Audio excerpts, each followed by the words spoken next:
Hi, everyone. Welcome. Today it is April, no, it is May 6th. Oh my goodness, May 6th.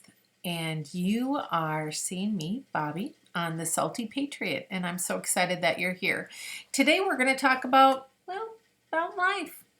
And while I'd like to think that this was going to be this week's quick question, I have a feeling that it is going to go a little bit longer than just a quick question. So bear with me, stick with me. I think that there's some good information that's going to help us to ask good questions and hopefully arrive at some good answers based on that. All right, so let's get started. I have a story for you that I'd like to share and it'll lead into then our discussion. So my daughter has a friend, and the friend was over some time ago, and they were talking about this young man and something that had happened involving him.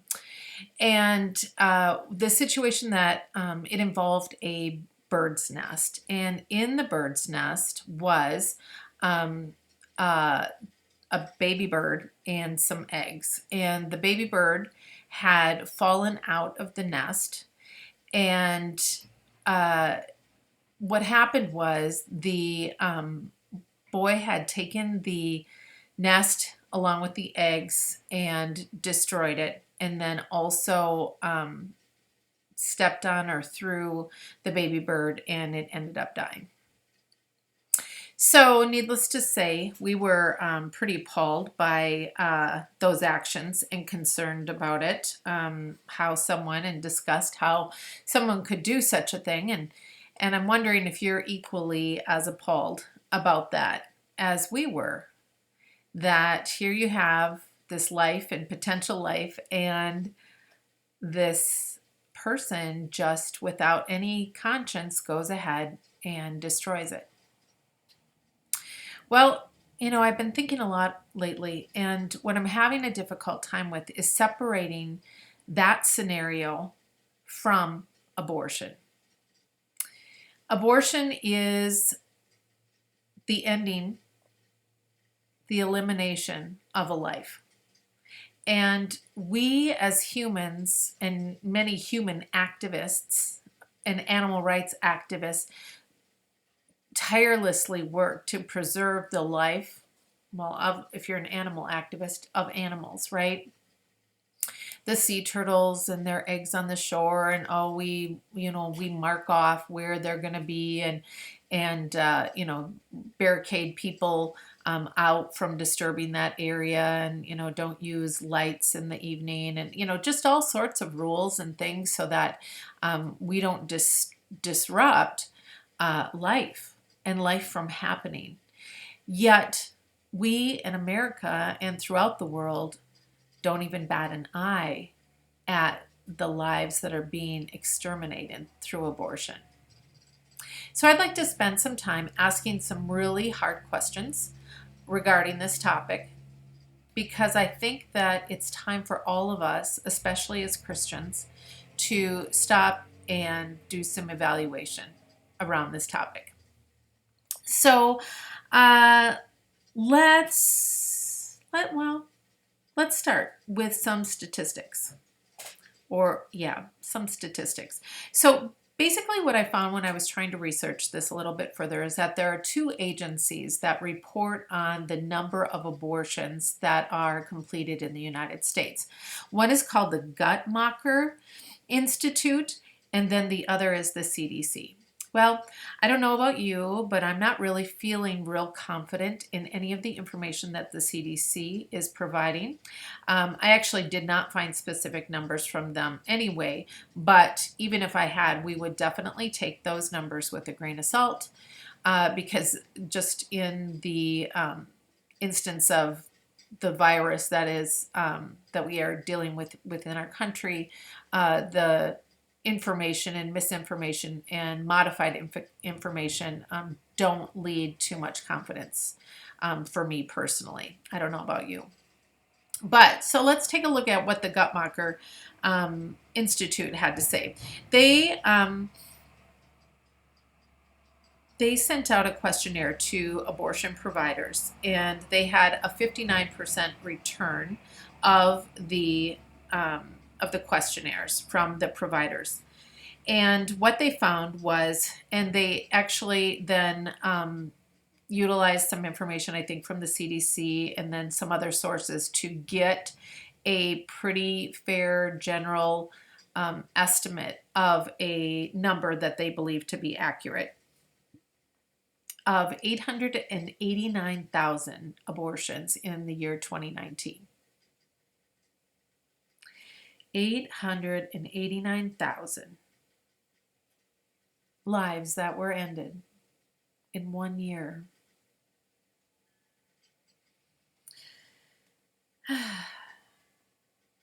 Since the year 1973, I know some of you weren't even born then.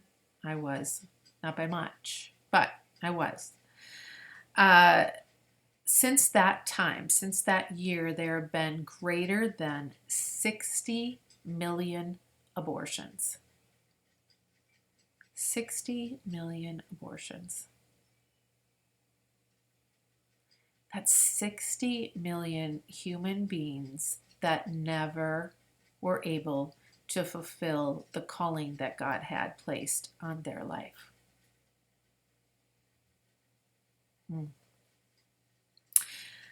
Well, let's take a look and ask some questions. You might be wondering, so what has our government been up to in regard to abortion?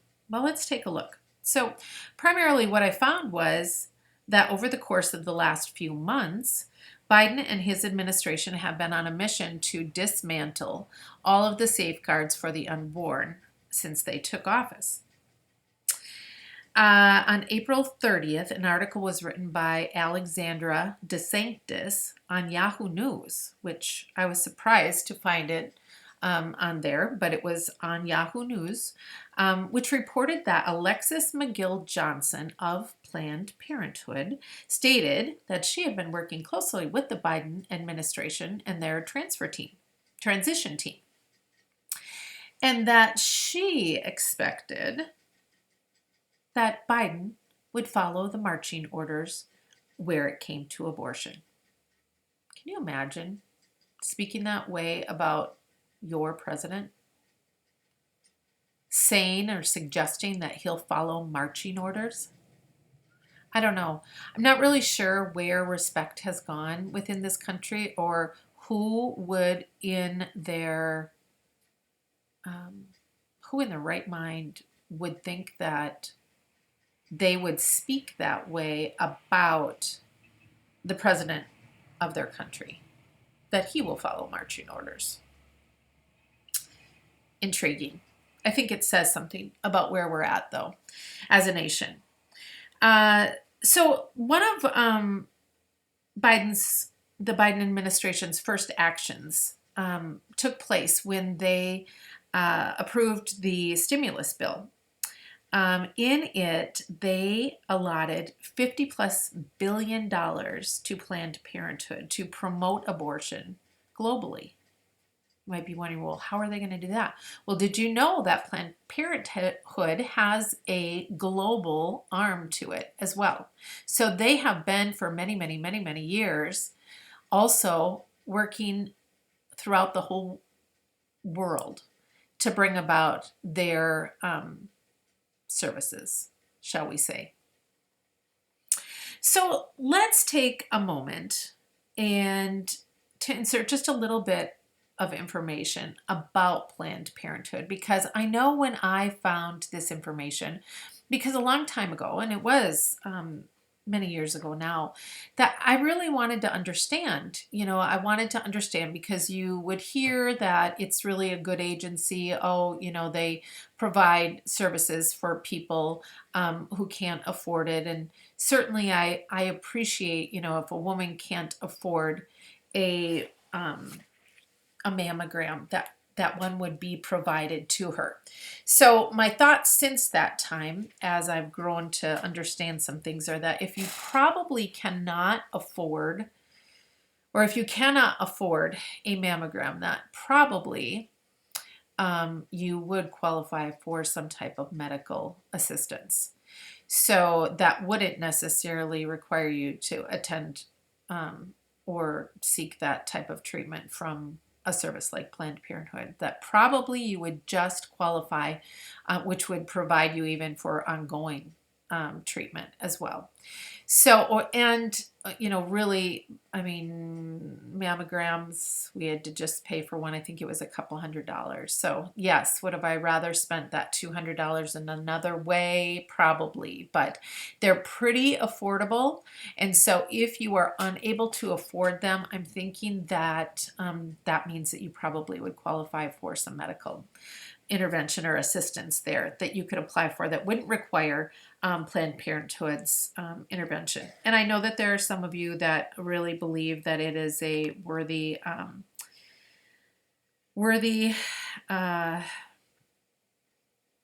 agency, but the bad outweighs the good, in my opinion. So there's a little bit of my opinion, but let's talk about Planned Parenthood just a little bit. So what I found when I went searching for information about Planned Parenthood was that the founder of Planned Parenthood a long time ago was a woman by the name of Margaret Sanger. And what I found was pretty incredible. I was very surprised, actually, with what I found, because what seems to be an agency that's an advocate for the minority communities really originated as an agency that sought to exterminate their race.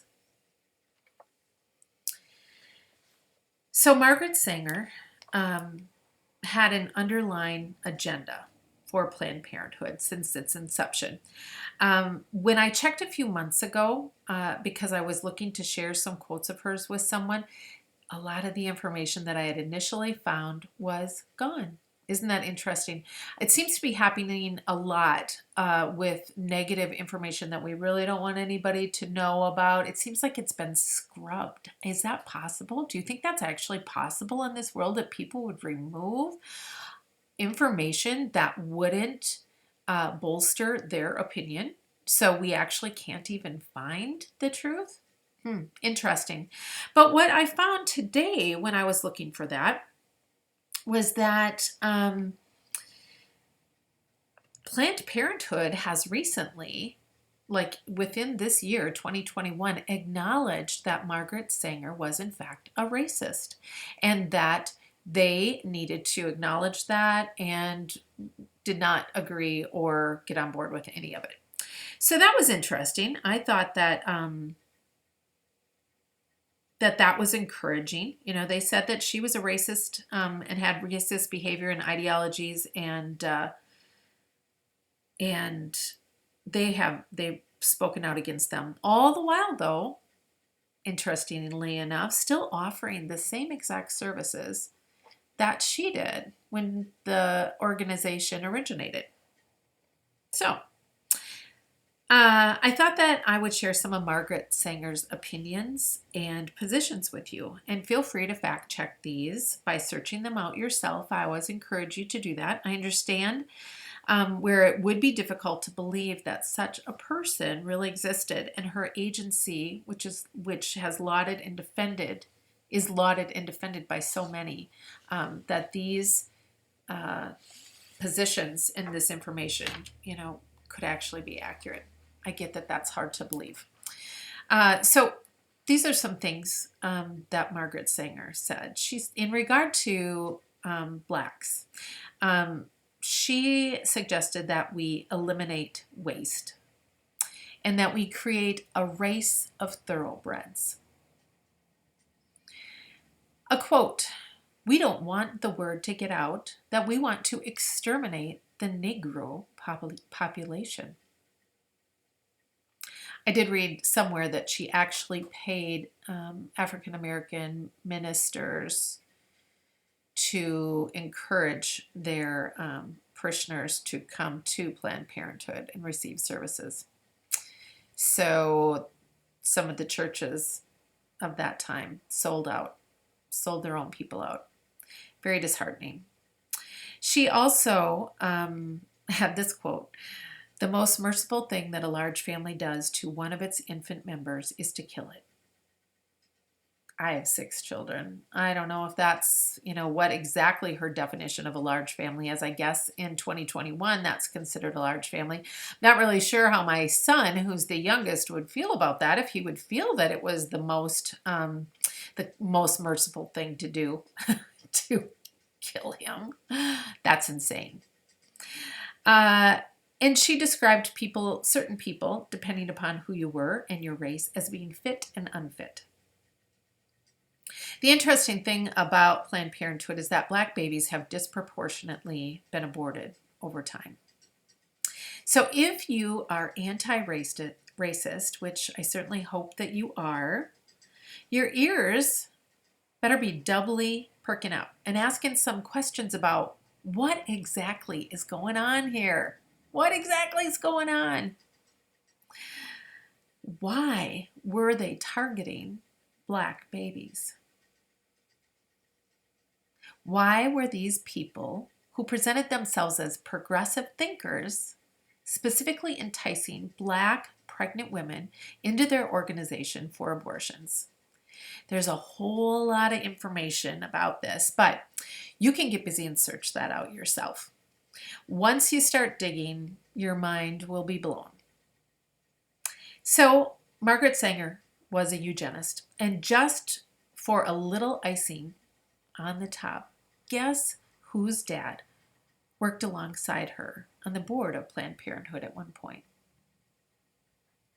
I wish I had some Jeopardy music right now to play for you. Ding, ding, ding, ding.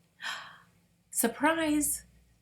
Bill Gates. Bill Gates' father also worked alongside Margaret Sanger on the board of Planned Parenthood. So the Biden administration has been busy supporting the abortion of unborn children right up until the moment before they are delivered. And they do not support medical intervention when an abortion is botched and a baby is born alive. This is despite the fact that 77% of Americans believe that if an abortion is messed up and a baby is born alive, that they should receive medical treatment. 77% of Americans. That's more than half. That's Republicans and Democrats, right? Believe that these children, and I'm not sure who the ones are, if they're even human. Can you be human and just allow a baby to lay there and die? I don't know. I don't think that you can. But again, just my opinion.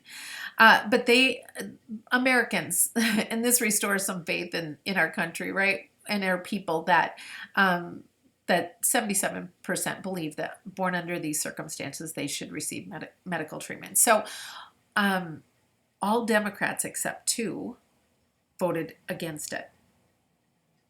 And just to give some applause, it was Manchin from West Virginia and Casey from Pennsylvania that voted in favor of treating them, offering medical treatment to them. The rest of them voted against it. Does it matter who you vote for? Does it matter if you vote? I think it does. I think it does. While I know that some of you are discouraged after the last election, I don't think that we can still walk away from the importance of this really patriotic duty, which is to elect officials that are going to represent you and represent you well. I know that we have some that really do not represent us well where I'm from, but it doesn't prevent me from writing emails, from calling on the phone, because I need to make my voice heard. They need to know that their constituents believe that things should be handled in a certain way. And if I don't use my voice, then I can't complain, right? regardless of whether or not they're listening, whether or not they're just doing what they think is the best thing to do versus listening to their constituents, which evidently is the case here, right?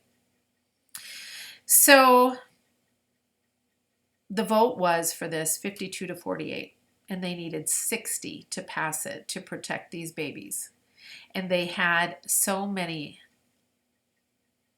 unwilling to provide medical intervention to a living, breathing baby. So I wonder what you think about that. How does that make you feel? Do you think that these people would be irate if somebody destroyed an eagle egg? Or a sea turtle? I know I've stopped my car and gotten out, parked it alongside of the road and got out and got a turtle out of the middle of the road. We're willing to do those things and to take that kind of action, take time out of our day to make sure that the turtle is safe. But what are we doing for human beings? I found it really interesting also that Joe Biden describes himself as a Catholic. I don't know, the last time that I checked, I really thought that Catholics were opposed to abortion. Yet, here he is, supporting elective abortions on the taxpayer dollar. I wonder what you think about that. Because the taxpayer dollar is your dollar. So you inadvertently, indirectly, are funding these abortions. Does that cause you any concern?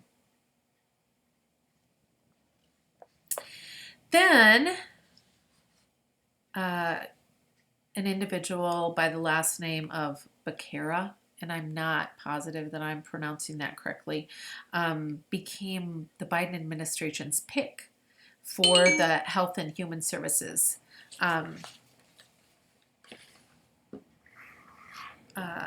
director within his administration.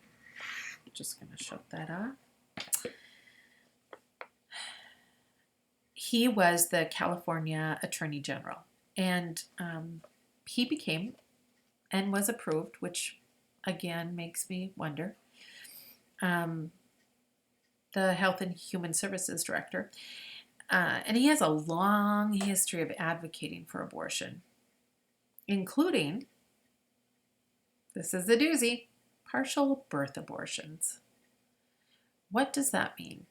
That means, what does that mean? It means it's a type of abortion that's used in late pregnancy whereby a viable unborn child is partially delivered. His or her skull is punctured and evacuated, and the dead infant is then delivered intact. That is our leadership in the Health and Human Service Administration.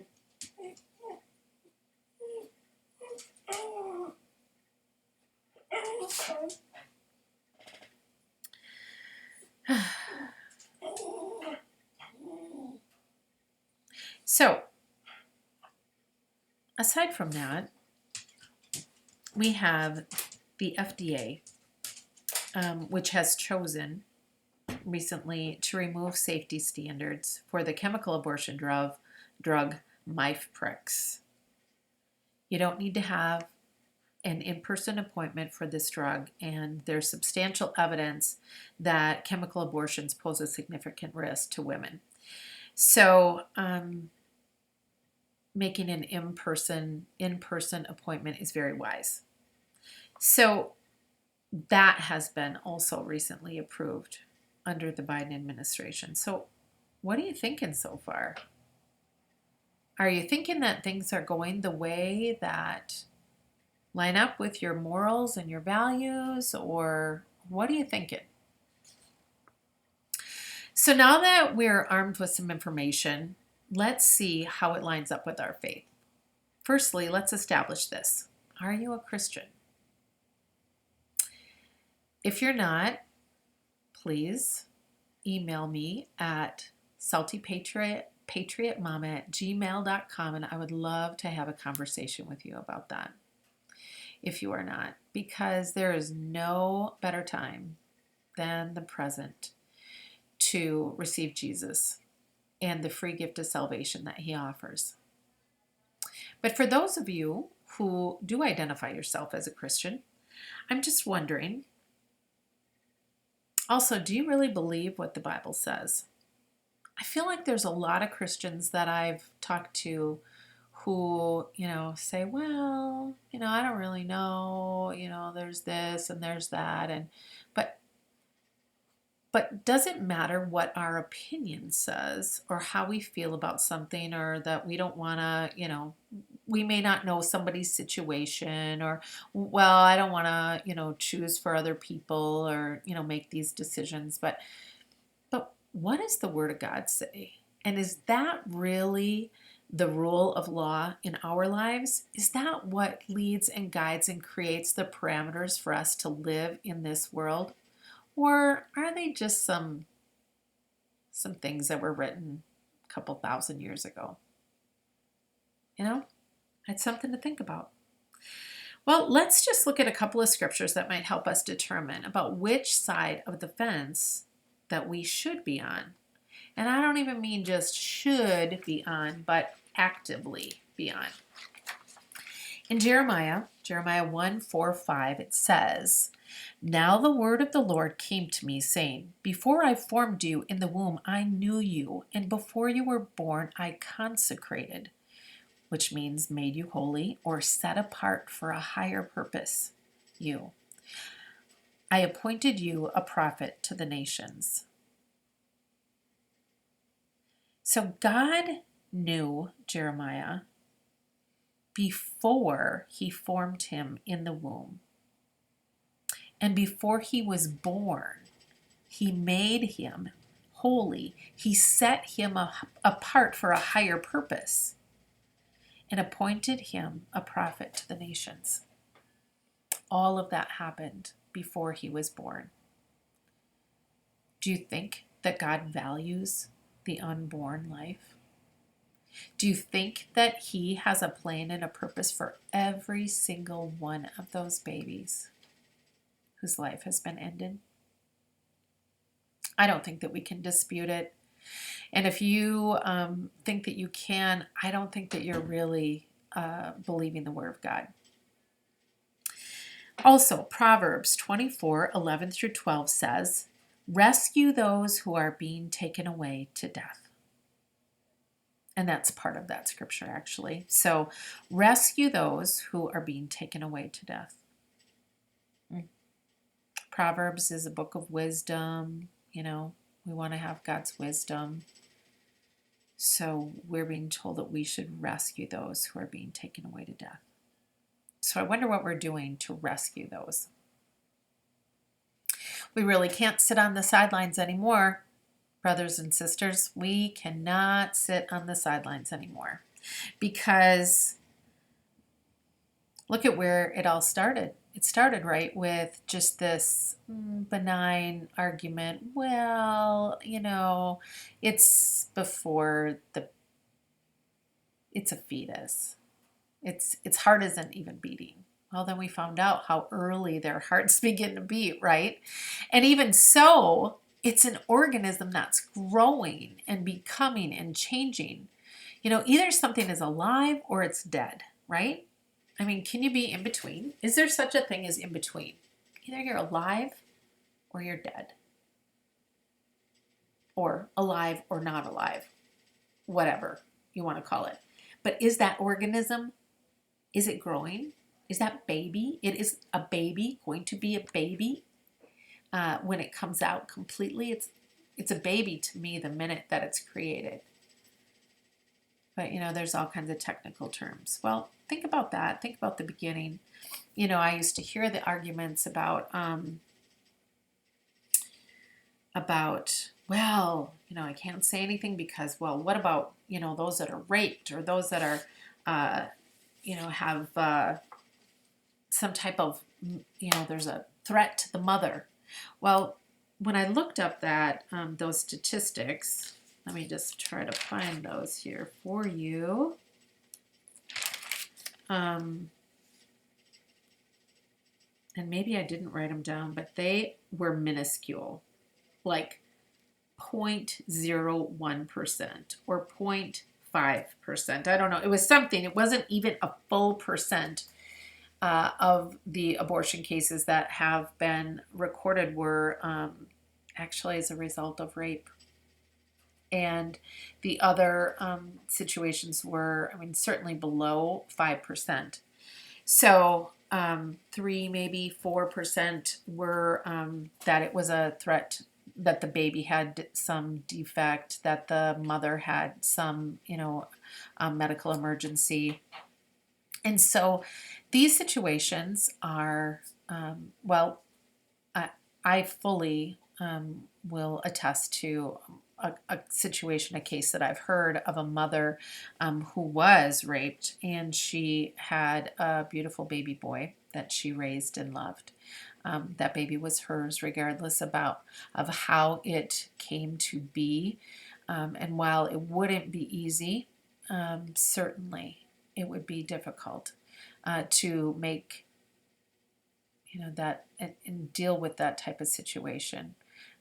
She certainly never regretted it. And we sure do have millions of people, right, who are looking to adopt children, that just want to adopt and have a family of their own, but are unable to for whatever reason. What a blessing that child would be to them as well. So there are lots of, and have been lots of, excuses over time, and really a lot of them are excuses. When it's a medical situation and a doctor, says that it's, that the mother's life is endangered. I don't know what you do in that situation, and I'm just thankful that I never had to deal with that. But nonetheless, we cannot sit on the sidelines. We cannot, because what, as I said, started as just, well, it really, isn't a baby, has now taken us right up until the point of birth, when they are saying, many are saying, that it's acceptable to make the choice to end the child's life. And not only that, but even if we mess it up, if we mess up the abortion and we don't actually kill the child, and it's born and it's alive and viable, we're just not going to provide it any medical treatment. We're not going to give it any assistance. So here we are. Here we are. We need to take a look at all of these things and consider them, because here's the hard and fast truth about it all, is that we are all going to be held accountable. So what are you doing? What are you doing? Or what can you do? Are you writing your representatives and your congressmen and women about the legislation that's proposed regarding abortion? Are you supporting the pro-life position and letting them know that that's what your position is and that's the way that you want them to vote? Are you serving in a pregnancy clinic? If you don't have the time to go and volunteer, certainly they have funding needs. I just found out that one in our area is not government funded at all. It's through private donations that it exists. What a beautiful place to sow into. What a great way to be Jesus within this world. Through your money, you can do that. They need clothes. They need strollers. They need donations. If you're a mom and your babies no longer need those things, maybe skip the garage sale. Take the good, beautiful things that you have left that are in great condition and share them with a center like this. That's promoting life.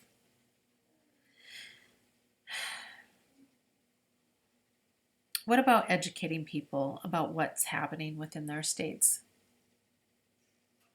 If you love to teach and talk to people, find out the information, find out what's going on and share it. Kind of like what I'm doing right now. And certainly, well, and do you belong to an organization that is pro-life? There are several of them out there. I think that each county has a pro-life organization, and there's one in particular that I know that I follow on Instagram. It's called Live Action, and they really are very active in government and legislating, trying to prevent abortion legislation from passing. Without those agencies, it would be hard for us to really know what was going on. They kind of sift through all of that muck and matter that goes on within the government that we don't get to see on a day-to-day basis if someone isn't actively seeking it out and understanding it all, and then presenting it in a way that we can understand it, right? And of course, what about prayer? Are you praying for these young mamas who are finding themselves in a situation where they're feeling hopeless? Would you minister to them if you knew them? Pray for someone to come along that will speak life into them and encouragement and hope. Pray for their children. Pray also for the nurses and the doctors and those serving in the clinics that provide these abortions. Pray for a change of heart. We serve a big God. He can make things like that happen. We just do not have time for any excuses anymore. You were put on this earth for a purpose, and if you are a Christian, that purpose is to represent Christ. So, how are you going to do that? And with that question, I will leave you to consider and ponder things that I've shared today. It's time for us to get busy, Christians. God bless you. Have a great day.